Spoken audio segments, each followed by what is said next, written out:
भगवान श्री कृष्ण को नमस्कार करते हुए आप सभी का अनंत एकेडमी ऑफ मैथमेटिक्स में स्वागत है। टॉप 100 इंपॉर्टेंट क्वेश्चंस की लिस्ट में क्वेश्चन नंबर 61 करेंगे हम, जो कि आपके पास चैप्टर 9 डिफरेंशियल इक्वेशन का एग्जाम्पल नंबर 21 है। चैनल को सब्सक्राइब, लाइक, शेयर जरूर करें। और अगर आपका कोई भी क्वेश्चन डाउट है तो आप या तो मुझे ईमेल कर सकते हैं या फिर आप कमेंट में अपना डाउट लिख सकते हैं कि सर इस एक्सरसाइज का ये क्वेश्चन डाउट है, मैं उसको सोल्व कर दूंगा। तो हमारे पास कंडीशन ये है कि solve the differential equation X D Y minus Y D X into Y sine Y by X is equal to Y D X plus X D Y X cos Y by X.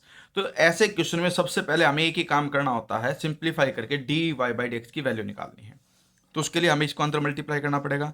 तो X Y sine Y by X, यानी कि x को Y से किया, ये D Y बाद में लिख देंगे साइन वाई बाई एक्स के बाद ऐसे। फिर इससे भी करेंगे तो माइनस वाई स्क्वेयर आपके पास sine Y by X D X is equal to में इसको करेंगे अब हम X Y cos Y by X into D X और फिर प्लस में X square cos Y by X D Y. ठीक है, तो डी वाई वाली टर्म सारी एक तरफ, D Y by D X वाली टर्म्स एक तरफ। तो हमने ये देखा कि X Y sine Y by X इसके साथ डी वाई है और इसके साथ भी डी वाई है, ये लेफ्ट में जाएगा और माइनस हो जाएगा X square cos Y by X, और दोनों में से डी वाई जो है वो कॉमन आ जाएगा। फिर इक्वल टू का साइन, इधर आपका है X Y cos Y by X है, इसके साथ डी एक्स है और इसके साथ भी डी एक्स है, ये उधर जा करके पॉजिटिव हो जाएगा plus Y square sine Y by X, और इन दोनों में जो डी एक्स था वो मैंने कॉमन ले लिया। अब यहाँ से डी वाई बाई एक्स के लिए हम क्या करेंगे, डी एक्स इसके अपॉन में आएगा और ये ब्रैकेट चली जाएगी उसके अपॉन में। तो D Y divided by D X is equal to X Y cos Y by X plus Y square sine Y by X upon में X Y sine Y by X minus X square cos Y by X. देखिए वैसे तो अलग ही दिख रहा है कि Y by x function के अंदर आ रहा है, लेकिन हम एक काम और करते हैं, न्यूमरेटर से एक्स स्क्वेयर कॉमन लेते हैं। जब मैंने न्यूमरेटर से एक्स स्क्वेयर कॉमन लिया तो एक एक्स तो बाहर गया, एक और होना चाहिए था, इसलिए वाई के अपॉन आ जाएगा। ठीक है, क्योंकि कॉमन लेने का मतलब होता है उससे डिवाइड करना। एक्स स्क्वेयर से जब डिवाइड करेंगे तो एक एक्स कट जाएगा, एक वाई बाई एक्स बच जाएगा, कोस वाई बाई एक्स, फिर plus Y square upon X square sine Y by X, ये तो न्यूमरेटर हो गया। फिर सेम डिनोमिनेटर से एक्स स्क्वेयर कॉमन लेंगे तो यहाँ भी वही हो जाएगा, Y upon X sine Y upon X minus X square common, सिर्फ कोस वाई बाई एक्स बचेगा, इधर ये कैंसिल। तो ये पूरे का पूरा फंक्शन जो है वो आपके पास y बाई एक्स टाइप का हो गया। Therefore differential equation is homogeneous. अगर आपसे वो ये कहे कि prove that it is homogeneous तो आपको ऐसे करके दिखाना है, हैंस इट इज होमोजीनियस। या एक तरीका ये होता है कि x की जगह लैम्डा x, y की जगह लैम्डा y रखो और फिर लैम्डा कॉमन लेकर के कट हो जाएंगे, तो वो भी आपका सेम फंक्शन आने की वजह से होमोजीनियस हो जाएगा। अब ऐसे क्वेश्चन के अंदर हम सब्सटीट्यूशन कर हैं कि लेट y बाई एक्स जो है वो v माना, फर्दर एम्प्लॉय करके y की वैल्यू आ जाएगी v इंटू एक्स, और फिर हम यहाँ से D Y by D X निकालेंगे डेरिवेटिव करके, v as it is X का derivative 1 plus X as it is v का derivative D V by D X. अब ये सारी वैल्यूज हम यहाँ इस डिफरेंशियल इक्वेशन में पुट करेंगे। लेफ्ट में D Y by D X है, उसकी वैल्यू तो ये आ चुकी, तो ये तो लेफ्ट में लिख दो v plus X D V upon D X is equal to, right में देखिए y बाई एक्स, इसको हमने v माना, फिर है कोस y बाई एक्स को फिर v माना, फिर है प्लस ये y अपॉन एक्स का स्क्वेयर होगा एक प्रकार से तो v स्क्वेयर, और sine v divided by v sine v minus cos v। ठीक है, फिर नेक्स्ट स्टेप में हम क्या करते हैं, ये स्टेप भी ध्यान रख लेना ताकि इस तरह का कोई और क्वेश्चन आए तो कैसे करना होता है। v को उधर ले जाके माइनस करो, v cos v plus V square sine v upon v sine v minus cos v minus v।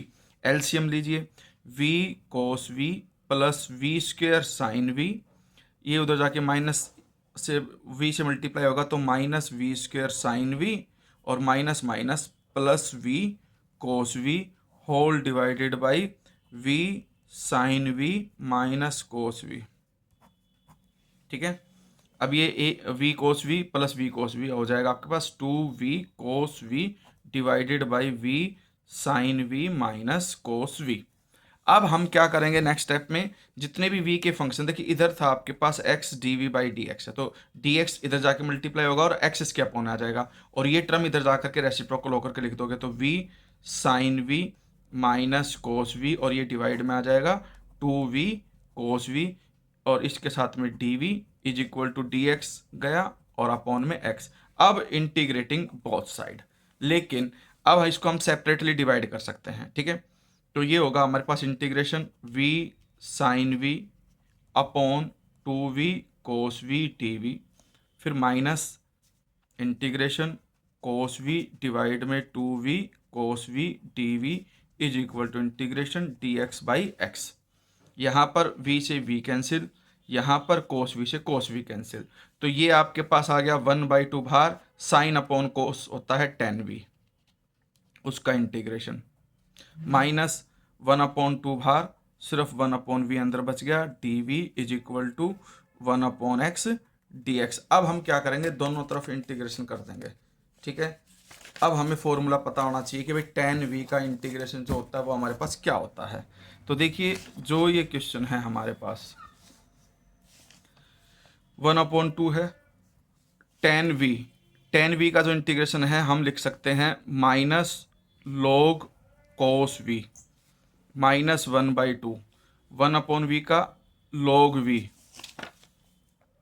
और इक्वल टू में जो 1/x है उसका log x। अब सभी log में आ रहा है तो हम log c लिख लेते हैं, जो कांस्टेंट मानते हैं उसको। अब इन दोनों में तो माइनस 1/2 कॉमन है, वो तो मैंने ले लिया माइनस 1/2 कॉमन, तो ये हो जाएगा log cos v प्लस log v is equal to में log x plus log c है तो उसको cx लिख सकता हूँ। अब यहाँ पर ये क्या हो जाएगा कि जो log है cos v इंटू वी, और जो 1/2 आगे था वो log से आगे जो होता है वो पावर में चला जाता है, तो इसका मतलब इसकी जो पावर वो क्या हो जाएगी -1/2 इज इक्वल टू में log cx। तो log से log कैंसिल, हमारे पास आ जाएगा v cos v, ठीक है, उसकी पावर -1/2 इज इक्वल टू में log cx। तो log तो हट चुका था, सिर्फ cx बच जाएगा आपके पास।